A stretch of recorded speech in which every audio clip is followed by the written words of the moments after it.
Start. Hello friends, good evening, namaste. My name is Abhishek Ganguly and I'm starting a new channel called Food for Thought. The idea of this channel is to give you some current affair events and let you think about why those happened and if there are some mishaps, what India could have done to avoid such mishaps. Today we'll discuss three topics. First is the Kozhikode aircraft crash. Second is the Beirut blast, and third is just a trivia. It's the India-Malaysia relations. Now, firstly, coming to the Kozhikode aircraft crash. Now, all of us know what happened. We have seen it in the media. IX-1344 Air India flight, it crashed and it went through the airport boundary and it fell into the gorge 35 meters and the plane split into two halves and close to 18 people are already died, including the pilot and the co-pilot. Now, I would not go into the details of what happened, but I would go into history a bit.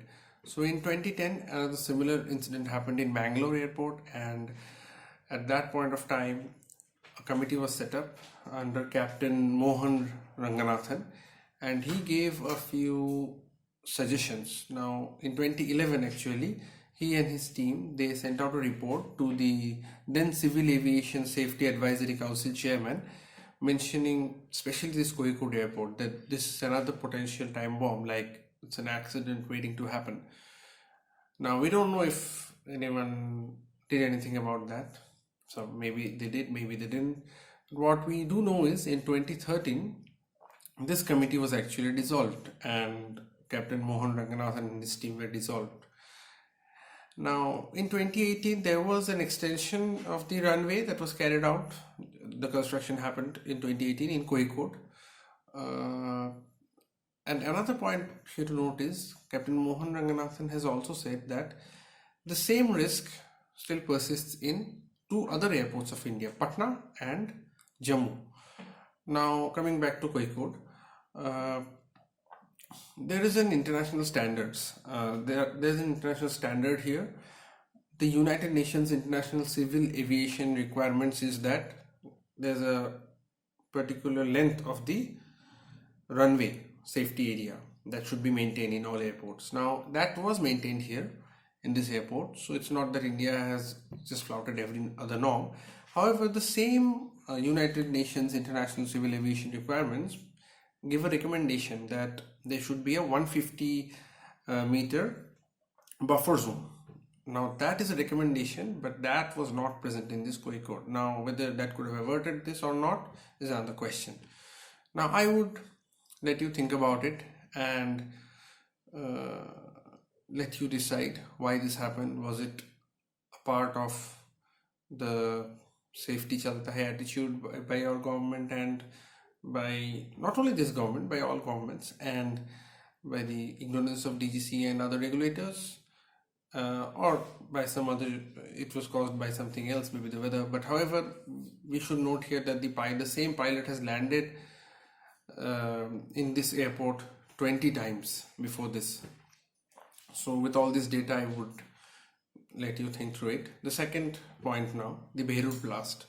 Now what we do know is there was 2,750 tons of ammonium nitrate in a go down in this port that went up. Now obviously ammonium nitrate, as we all know, is a very common compound. It's used in fertilizers and it can also be used in explosives.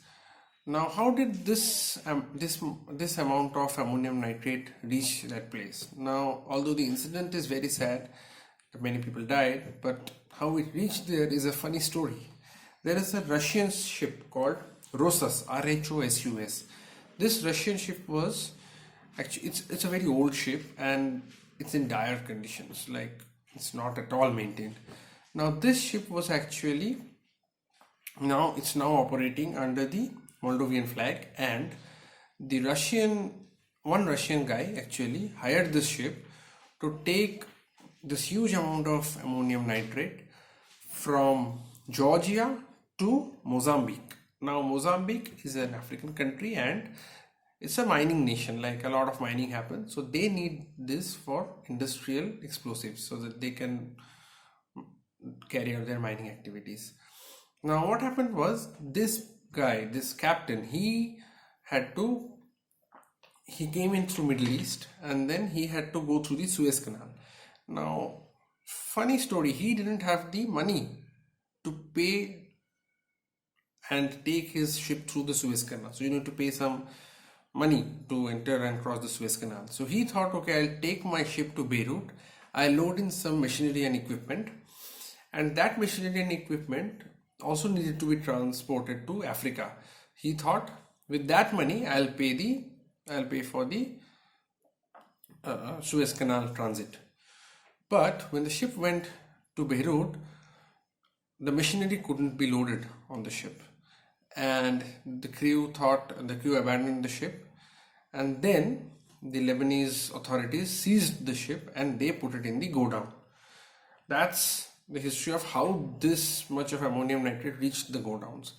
Now, how did the explosion happen? Well, it's a port area. Now, it's highly possible that there was some negligence. It could have been a deliberate action as well. The other possible explanations are there were some crackers on the port and they got lit up somehow and they started the explosion. And of course, a lot of welding and other activities are carried out in that port. Now, there are so many angles. And another angle is obviously the terror angle. Now, we all know ammonium nitrate was used in the 2011 Mumbai blasts and the subsequent Delhi, Hyderabad blasts as well.